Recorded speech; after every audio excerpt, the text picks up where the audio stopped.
still got a strong economy, you've got strong earnings outlook, and so it's really a best of all worlds situation.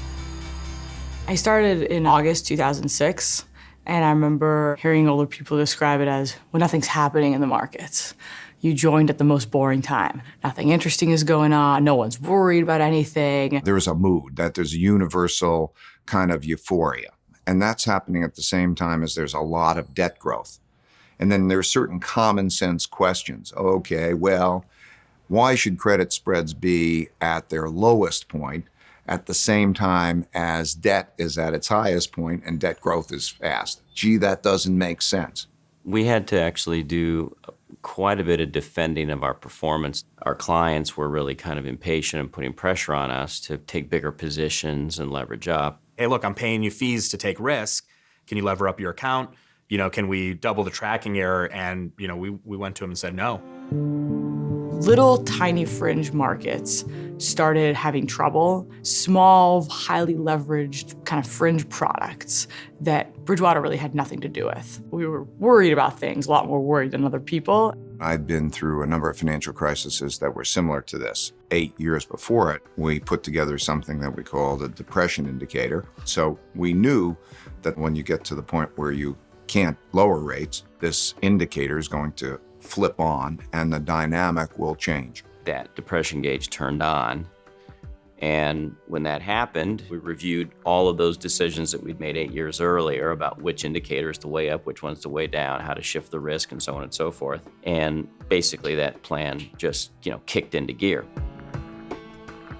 1 million foreclosures last year, 2 million more predicted in the next 18 months. Bear Stearns said its two hedge funds that had big bets on subprime mortgages had very little value left. The Wall Street firm is putting up $3.2 billion to bail out a hedge fund damaged by exposure to risky home loans. Okay, is this the big one? Is this the Japan? Is this the one in a lifetime hurricane? Even saying it's a possibility was an extremely controversial thing. I mean, they're talking about essentially a depression. The knowing that I don't know if it's the big one prompts a lot of research. We did a pretty exhaustive study of leverage across the whole financial system. It was actually difficult to even get the numbers because nobody was tracking it. The published statistics were not available. We wanted to just as accurately as possibly describe the what is and deal with it. The bringing problems to the surface. How do I find out with each other? How do we question each other? It brought us from, is it the big one, to it's probably the big one. It's the sort of thing that is not really crisply in the minds of most people who are alive today. The last time it happened was the Great Depression. I took history books and records of old newspapers, and I went day by day through the Great Depression, through the Weimar Republic, to basically simulate what it was like to go through that. Why am I choosing to read these books of history? Because I knew that the same things happen over and over again. It's like a disease emerging. I had been for about 18 months in the White House, and I got a call from Secretary Paulson, who asked me to join the Treasury as the Undersecretary of Treasury for International. I went into that job in July of 2007 with really no sense of what lay ahead. There were sort of multiple oh shit moments in terms of this is spiraling out of control. And it really felt like we were on the brink. As we started to get the deterioration in credit quality and knowing what the bank's balance sheets were, I was able to calculate what the bank's losses were likely to be. The answers, don't look good, but still, I'm never sure. I made a trip down to Washington and I had appointments in the Treasury and then in the White House. I'm talking about something that is a big deal, and it was initially perceived as something that's pretty kooky. I worked in the Bush administration, the White House, for about 4.5 years. So Ray comes in, puts the stack on, goes through them, and he says, yeah, this is the exposure. Our banking system has potentially $5 trillion plus in losses in them. At that point, no one had spoken of numbers of those magnitude. The daily observations continued to go out showing to be accurate. In other words, our wires were accurate, and credibility was beginning to build. Then I received an invitation from Tim Geithner, who was at the time president of the New York Fed. Ray raised the point about these counterparty exposures could be massive. How can we understand that better? Maybe you can help us. And he sort of turned white at that point. Days later was the collapse of Bear Stearns, and of course, we know that there were counterparty exposures all over the place that nobody understood, including the banks themselves that had them. Bear Stearns today leading the tumble on Wall Street.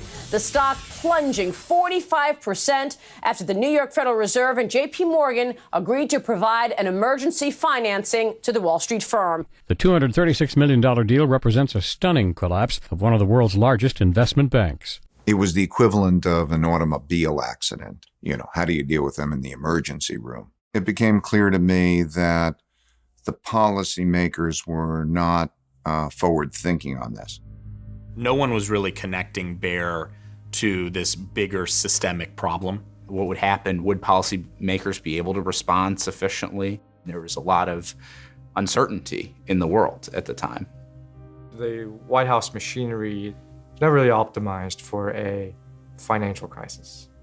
My job was to make sure to offer the best counsel, best information, best analytics to Vice President Cheney.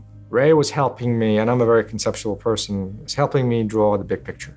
And that was a big eye-opener. Like, are you telling me this is no different than the Asian crisis or the Latin American crisis in terms of the fundamentals? Two of the biggest firms on Wall Street are no more. They're kaput this morning. Lehman Brothers has filed for bankruptcy, and Bank of America is taking over Merrill Lynch in a $50 billion deal. It wasn't until Lehman Brothers that everybody connected all the dots and then said, okay, wait a minute, something big's going on here.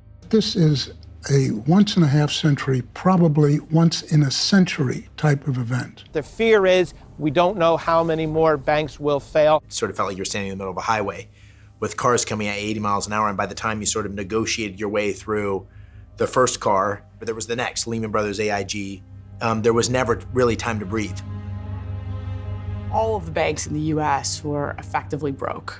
If there was no assistance given to them, what that would literally mean is that every, Joe and Jane on the street that had their cash in the bank, that cash would no longer be at the bank. It was really a sense that, this was, things had to be handled well. If they weren't handled well, that the stakes were so high that we could really screw things up.